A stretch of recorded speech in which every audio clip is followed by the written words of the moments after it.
Hello everyone, Oregon Moto John here. I just did what I would consider one of the best upgrades I've done to the Honda 300. As many of you know, I like golden tires, but a golden tire is the wrong size. It won't, I need a 120/80/18 on the rear of this. Let's see, 120/80/18. And so if you get too wide of a tire like a golden tire, it's not gonna, you have to remove your toolbox. It might even hit the exhaust there when the tire goes into compression or the suspension compresses. And so I didn't want to have to mess with any of that. And I noticed the front end was losing a lot of traction with the stock OEM tires. The OEM tires were really good on road, man, on pavement and packed surfaces. They were good. But when I got on gravel and, you know, loose terrain, I found that it was hard to ride the bike because my front end was not finding traction. So I went with a Pirelli MT-21 on the front and kind of a 90/90/21 size. It's really close to the stock size, a little bit wider, I think 10 millimeters wider, which is great. It is just hooking up. Nice toe knobbies, and it feels good on pavement. I don't notice I'm running a knobby other than a little whine from the knobbies. But it has transformed the bike.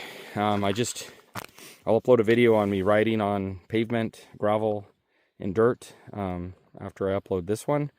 And you can just hear me talk about the characteristics. The only downside of these over the OEM ones is a little more rolling resistance on pavement and just the whine of the knobbies. The rolling resistance is minimal. I have not lost any torque. I don't need new gearing with this rear tire. I've often done, and this is the MT-21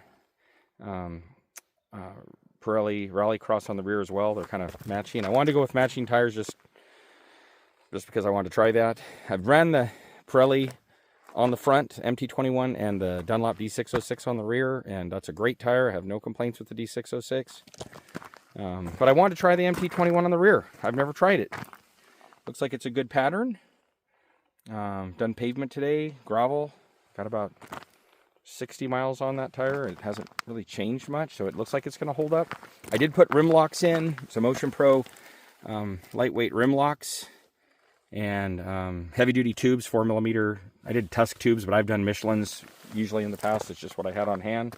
I mean, if you're going to pull the tires off with a dual sport, put some thicker tubes on. I've had where I had a nail go through the tire and the tube deflected the nail. I mean, it scraped it, it almost punctured it, but it didn't. And I didn't know it till I got home, and I'm like washing the bike and there's a nail in my tire. So would that have punctured a thin tube? I think odds are very good it would have, and I would have had a problem to solve on the trail. But anyway, this transformed the bike. It's more compliant over rocks like this. When I'd hit rocks and roots before, the front end was just bouncy, trouncy, flouncy, and I thought maybe it was the fork, and it there's something to be said about that. But just with the tires, it solved, I would say, most of it. I feel controlled everything I'm riding now. Dirt, trails. It still feels good on pavement. I'm not unhappy with how it handles on pavement. I'd recommend balancing the front wheel. I'll do that in a future video, show you how to do that. I didn't balance it. I was too excited to have new tires, and I just want to go out and ride, so I just threw them on. And but I'll do a video on balancing. And all that affects is when you're going 60, you can feel the wheel lock, tire lock a little bit.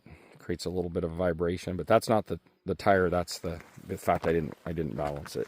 And if I hadn't put a rim lock on the front, you wouldn't. I doubt you'd need to balance it.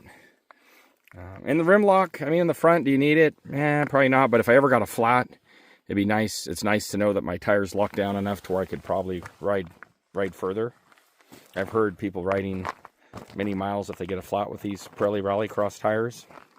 So, and they spoon on pretty well. They're about intermediate to get on as far as hardness. They're not the easiest tires, not like some other tires that I've put on, but they're not terrible to put on either. I've had other tires where it was miserable. But so now I would say the best upgrade I've done to my Honda, my 300, is these DOT approved Pirelli MT-21 tires. It made it feel a step closer towards a dirt bike when you're off-road, which is what you want. So hope you're all doing well. appreciate you all. Keep riding, be safe, have fun, and enjoy life, because you only get one of them. Biggest asset, the rear works great, but the biggest asset was the front. That front tire, I mean, it grips. It grips so good on everything. And I've run this in muddy conditions, not on this bike, but different bikes, and it does well too. So just a good, that MT-21 is a good tire.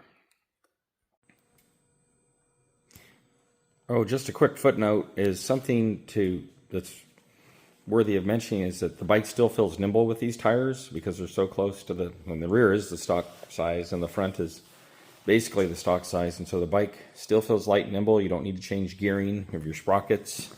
It has plenty of torque with this back tire. It's not such a big back tire that you have to mess with gearing. It feels light and nimble. It didn't change the nature of the bike. This is such a good bike. I wanted it to keep the nature of it, how light and nimble it is, and these tires do that. So that's just a plus. Worth noting that you can keep the nature of the bike true to itself with those tires.